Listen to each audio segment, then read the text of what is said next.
Vedare tinokuchingamidzai zvekare kune chimwe chirongwa pano paZim Facebook Secrets and Confessions. Tadzoka zvekare nemamwe messages. So part 2 ye emails atakareceiva kuchannel yedu ye-African Confessions. Kuna sisi vedu vamwe vari kuti ivo vanopinda pane rimwe sangano, sangano ravari kuti mufundisi wavo mushure mekunge vazova very close kuvafundisi vavo vakabva vazofind out kuti vafundisi vavo ava vanhu vekuti vakaromba, ende mukuromba kwavo amai mufundisi vanogara vakapfeka mamwe mabangles mumaoko akawanda.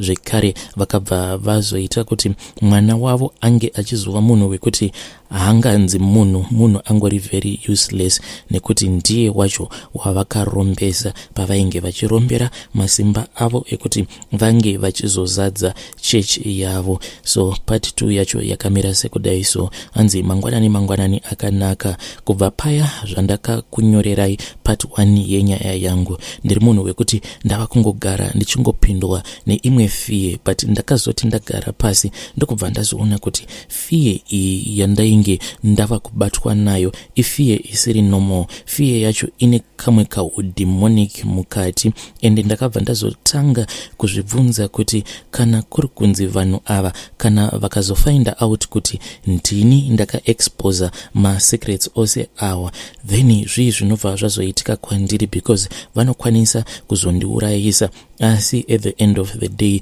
ndava kungozvisimbisa kuti hapana kusiri kufa, nekuti kana kuri kunzi ndinenge ndafira nyaya iyi, at least nyaya yangu inokwanisa kuzobatsirawo umwe munhu. Asi chandinongoda kungoudza vedare renyu ndechekuti munhu anonzi Saturn is the master manipulator. Saka fiye yose yandava kungogara ndichingonzwa mumwoyo mangu, I think ifiye yekuti usambogara kana wataura. Asi chokwadi ndichocho, chokwadi chandakataura ndo chandinongomira nacho. Zvekare ndakabva ndazotanga kunotisa kuti handisiri ndega ndiri kutaura nezvayo nyaya iyi, because even kuTikTok uko kwazara vanhu vari kungoramba vachingotaura nezvayo nyaya iyi. Asi isusu semaKristu zvatinowanzokuita ndezvekuti tine kamwe ka-addiction katiinako, ka-addiction kekuti kana tikangoona panenge pachinyombwa mufundisi wedu, isusu manje tinobva tazotanga kudefenda. Ameno kuti tinenge tichimbodefenderei vafundisi vedu apa vari vanhu vekuti vanotibira zvipo zvedu, zvekare vachitibira nemari dzedu. Asi ka-addiction ikako akakwanise kuti kange kachibva matiri, asi nekudako kwekuti vanhu ava vanenge vakarombera kuti imimi sevanhu vanenge vachinamatira pasangano dzavo muve vanhu vekuti munobva mazova very addictive kwavari. Ndo zvinokonzeresa kuti vanhu tisazokwanisa kuona kuti vafundisi vedu havapo pakuti tinge tichizokwanisa kusvika kudenga, asi varipo pakuti vange vachingotitorera mari dzedu nekutishandisa. Saka vafundisi ava mukoma, mazita avo vanonzi ivo name hidden, mudzimai wavo anonzi iye name hidden. Awa mazita ndangokuudzai mukoma kuti kana muchida munge muchizova googla, asi please musazopublisha mazita avo, nekuti ndinokwanisa kuzopinzwa muna taisireva. Paya ndakakuudzai kuti mai mufundisi vacho vanogara vakapfeka mamwe mabangles akawandisisa mumaoko avo, ende mabangles awa mukoma kunyangwe zvikanzi vaita sei, kunyangwe zvikanzi vakapinda panzvimbo yekuti vanenge vachifanira kuti vange vachizomabvisa mabangles iwawo, hazvifi zvakaitika kuti unovaona vachibvisa mabangles iwawo. Vanorara vakamapfeka, vanogeza vakamapfeka, each and every day vanogara vakamapfeka mabangles awa.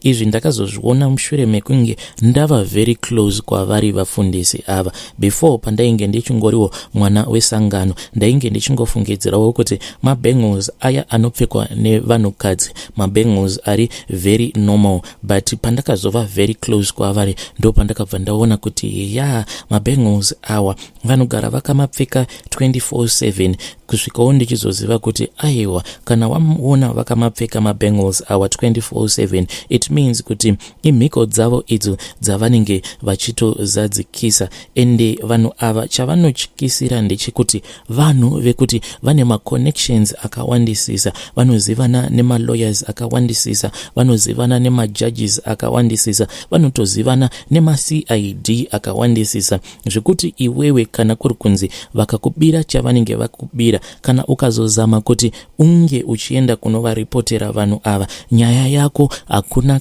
kana kwainomboenda, sevanhu vekuti vane mazimari akawandisisa. Kana kuri kunzi nyaya yacho ikanzi yaendeswa kukoti, iwewe dzimwe nguva unozotofind out kuti nema-lawyers avo iwewe haukwanise kuti unge uchizomisikidzana nawo ma-lawyers aya mukoti. Saka nyaya yako inobva yazongosuppresswa, yobva yazongoitwa thrown out of court. That is why vanhu vazhinji vachiti kana vatorerwa zvavanenge vatorerwa, vabirwa zvavanenge vabirwa, vanobva vazonzwa vachitya kuti vange vachienda kunovamhangarira vanhu ava. Mukoma, apa ndichingokuudzai, ndiri kungokuudzai nyaya dziri pamusoro peground. Kana kuri kunzi dai ndanga ndine nguva, kana ndikatanga kufukunura one by one nyaya dzinoitika underground, mukoma, kana vateereri venyu vanobva vatonzwa kutya chaiko, because underground dzimwe nyaya dzinoitika inyaya dzinototyisa. Asi I hope kuti pane izvo zvishomanana zvandakavha zvimwe kudawo vateereri venyu vachakwanisawo kuzoidentifya kuti vafundisi ava vandiri kutaura nezvavo vambori vana ani, kana ari semwana wavo, sezvandakambokuudzai kuti mwana wavo munhu wekuti haana kana matyira. Wese musikana anenge auya kuchechi uku anototi ange achizodanana naye. Muchechi medu tingatongoti akarara nevasikana vose avo vanonamatira pasangano redu. Ende vazhinji vacho vasikana ava vakazotongogumisidzira vaita pamuviri, ende vanobva vapomedzera iye. But vasikana ava, mukoma, vanobva vatomanikidzwa kuti vange vachizonobvisa nhumbu dziya. Kunyangwe vabereki vacho kana vakazama kuti vange vachitanga kukomplaina kuti zvinhu zvaitika zvinhu zvisina kana kumbonaka, vanobva vangopiwa mari, vanopiwa mazimari akawanda. Mari yacho inotodanidzirwa iyo ichinzi hash money. Imari yekuti kana waipiwa iwewe semubereki anenge aine mwana wake anenge akakanganiswa, mushure mekunge akanganiswa obva azomanikidzwa kuti ange achibvisa pamuviri paya, iwewe semubereki ukapiwa mari yakawandisisa iyoyo unobva wazonyarara. Ende vamwe vabereki vanotombozama kuti vange vachienderera mberi nekukomplaina, asi vanongozongogumisidzira vapiwa more money on top of more money. Muchechi umu, mukoma,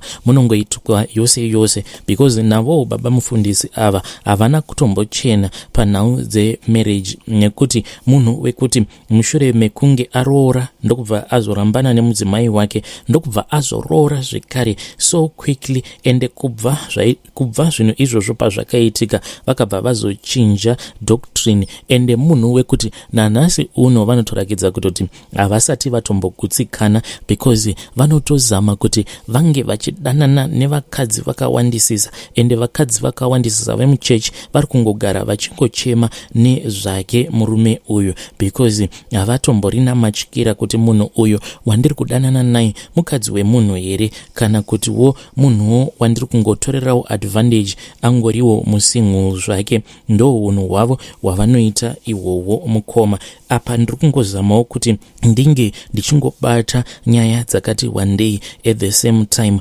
Ende kana vakaona kuti vana vavo vanenge vaita mistakes, then vanobva vazochinja zvekare doctrine. Sezvakamboitika muna 2017 kwainge kuine vamwe vakomana, those were youth avo vainge vachinzi maprophets of the church. But zvakazoitika ndezvekuti vakomana ava vakabva vazobata umwe musikana chibharo, vakaita zviya zvokumukomba ndokubva vazotanga kumubata chibharo. Scandal iyi, mukoma, yakatomboita sekunge yainge yava kutoda kutoparadza sangano redu ratinonamatira tiri pariri. But vakomana vaya vose vakabva vazongoresigna ndokubva vazongosiyana nezvekunamata. But pakati pevakomana ava vainge vakakomba umwe musikana ndokubva vazomubata chibharo.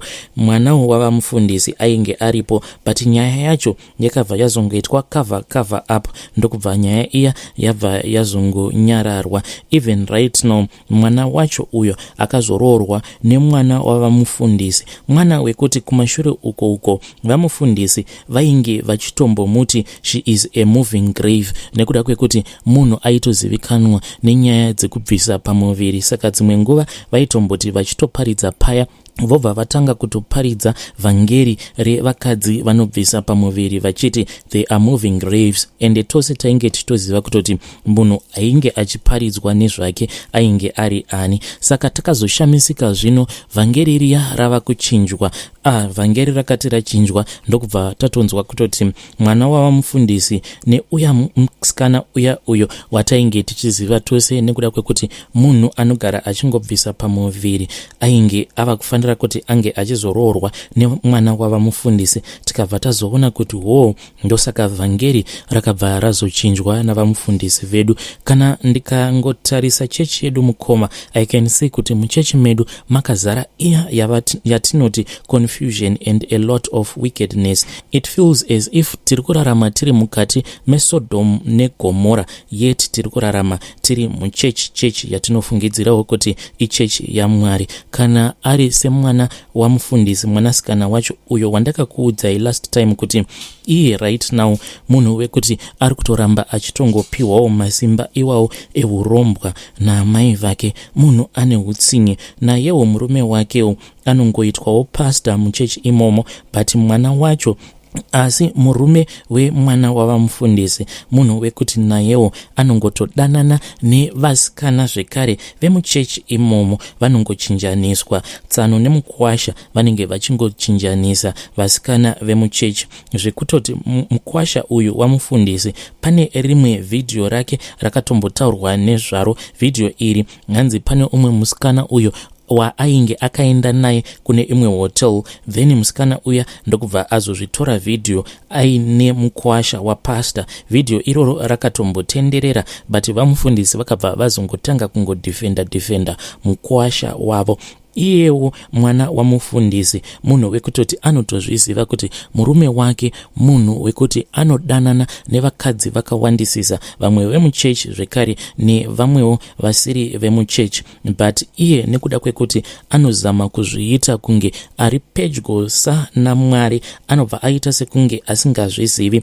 But inini sezvo ndiri very close kuna amai vake, nditori nenguva dzakawandisisa dzekutoti ndakatowitnessa uyu mwana wavamufundisi achichema nekuda kwekuti anogara achingofind out kuti murume wake anogara achingomuchita. But as a family zvavanozoita ndezvekuti paya pavanenge vauya kuchechi, ivo vamufundisi naamai mufundisi vanobva vaita sekunge marriage yemwana wavo ndo the perfect marriage in the whole church, and vanobva vaita kunge marriages evamwe vanhu, marriages asiri stable. The only perfect marriage according to them marriage yemwana wavo musikana. Yet isusu vanhu tiri very close kwavari tinoziva kuti marriage yemwana wavo musikana hamuna kana peace imborimo. It is quite painful thing because ivo apostle ava munhu wekuti vanogara vachingokriticize vamwe vanhu, ende kana vakangogara vangoziva kuti wava nekamwe kakudhauta kaunenge uchivaita, vanobva vatanga kuaccusa iwewe vachiti wakangofanana nenyoka, ende maaccusations ako anobva pakuti iwewe uri jealousy nekuda kwekuti ivo vane more money kudarikidza vanhu vazhinji. Even hama dzavo vafundisi ava vanhu vekuti vanodziisa kure navo, ende zvekare zvimwe zvakamboitika ndezvekuti amai vamufundisi vedu vakati vashaika, that was last year, vamufundisi ndokubva vazoenda kurufu rwaamai vavo, but vakazoti vadzoka vakati vava kuparidza mukoma, tega sevana vesangano takasvika pakushamisika kuti konai chiko chava kumboitwa navamufundisi, because musi iwoyo vainge vachiita kushaina, vachiita kuvhaira, vachiti ndakati ndichingosvika parufu. So chinhu chakatanga kushamisa vanhu ndechekuti designer suit yandainge ndakapfeka, munhu wose akakatyamadzwa nayo designer suit yandainge ndakapfeka, suit inodhura, ende ndo rainge riri vhangeri vhangeri ravo musi iwoyo vakabva vati zvino ndaiti vanhu vakagara pasi paya, inini ndobva ndasimuka ndobva ndatanga kufamba hanzi ndainge ndichiita iya yavanoti up and down. Apa ndainge ndichiitira kuti vanhu vose vange vachiona kuti mwana wemufi, mwana wekuti haambojaiririki nekuda kwekuti ndainge ndakapfeka designer suit yainge ichidhura. Munhu wose ainge ariko kumariro ikoko ainge achingo admire my dress code.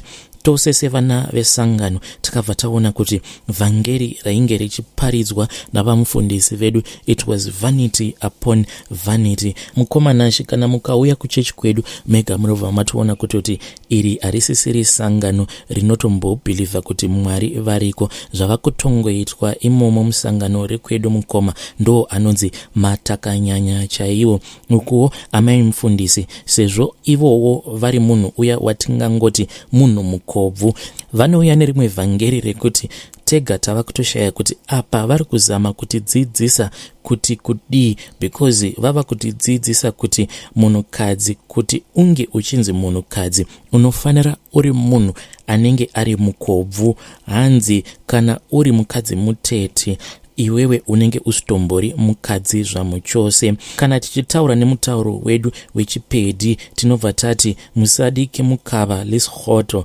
ende apa vanenge vachizama kutaura ivo vachiti kuti unge uchinzi mukadzi hunge iwewe wava ne a big belly, wava nezidumbu rakakurisisa, zvekare uri mukobvu ndo kuti unge uchinzi uri mukadzi akakwana. Asi kana ndakavatarisa amai mufundisi vedu nestructure yavo, I think kuti vane kamwe kaya kawo insecurity kekuti vanoti kana vakatarisa vamwe vakadzi vanobva vafila as if ivo she is not secure, so vanobva vatanga kuda kumeka sure kuti vakadzi vose vemuchechi vafanana navo. Right now mukomanashi, muchechi medu mutori neimwe program, ende program iyi unoti kana waijoina unobva wakurudzirwa kuti unge uchidya zviya zvekuti madyiro aunenge uchiita ndeaya ekuti unge uchizogaina weight, zvekuti unenge wava neobesity, kuitira kuti unge uchizomechana nemuviri una amai mufundisi. Ende ivo amai mufundisi munhu wekuti vanogara vachingotidzidzisa kuti munhu wemunhukadzi haafaniri kuti ange achibuda mumba asina kuitwa make up. Ende usafungidzira kuti kuchechi kwedu kana ukauya usina kuita makeup unozokwanisa kuwanawo vanhu vanenge vachikufarira, vanhu vanobva vatanga kutokuseka. Ivo amai mufundisi vakatombopa vhangeri rekuti zviri nane kuti semunhukadzi unge uchizouya kuchechi late, but wakwanisa kuuya kuchechi wakapfeka makeup, than kuti unge uchiuya kuchechi wakangoita marengenya uchiita sekunge munhu asina kukwana usina kana kumboisa makeup. Vanhu vemuchechi medu mukoma, umwe neumwe is busy sleeping with another. Ndo zviri kuitika muchechi medu. Muchechi medu hamusisina iya yavanoti holiness. Ende ivo pastor vedu nekuda kwekuti munhu wekuti anofarira mari, kunyangwe vakaziva kuti munhu anonzi nhingi ane zvimwe zvivi zvekuti kana zvikabuditswa pachena zvivi zvekuti zvinenge zvichinyadzisa, ivo vanobva vauya nevhangeri vachichenesa munhu uya, vachiitira kuti munhu uya asazobuda musangano redu. But I know kuti one day Mwari vachazoburitsa zvose izvo zvakashata zviri kuitwa nevafundisi vedu. Please, kana pandinenge ndaitawo mistakes munge muchizondikorektawo. Ndiri kungozamawo kuti ndinge ndichingosummarize zvose zvandasangana nazvo kubva mugore ra2014 pandakatanga kunamata pasangano iri kusvika mugore ranhasi. Vidare ndo message iyo yandakatumidzirwa ichibva kune email yedu iyo yatinoreceive maconfessions edu African Confessions.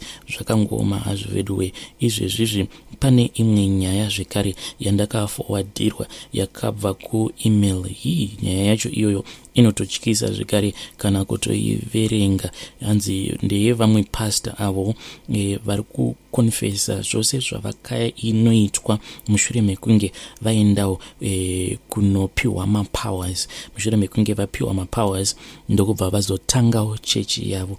Iriko nyaya yacho kuemail uku. Dzimwe nyaya unotombotanga watombonzwa kupindwa nefiye dzedu idzi dzekuZimbabwe. Haiwa, unongozivawo kuti kunyange munhu akauya achiti ndine zishato rangu randinaro, asi unongozivawo kuti munhu wekunyika kwangu. Zvino vamwe ava vanenge vachibvawo kunyika idzo dziri kunana Western Africa pavanouya kuzokonfesa vachitaura kuti ndakazoenda ndikanopiwa mishonga yakati, zvimwe zvacho unenge wava kutonzwa manje wava kutya kuti zvino confession iyi haizondipinzi pamahwani here, asi ndichange ndichizoiverenga confession yacho iyoyo.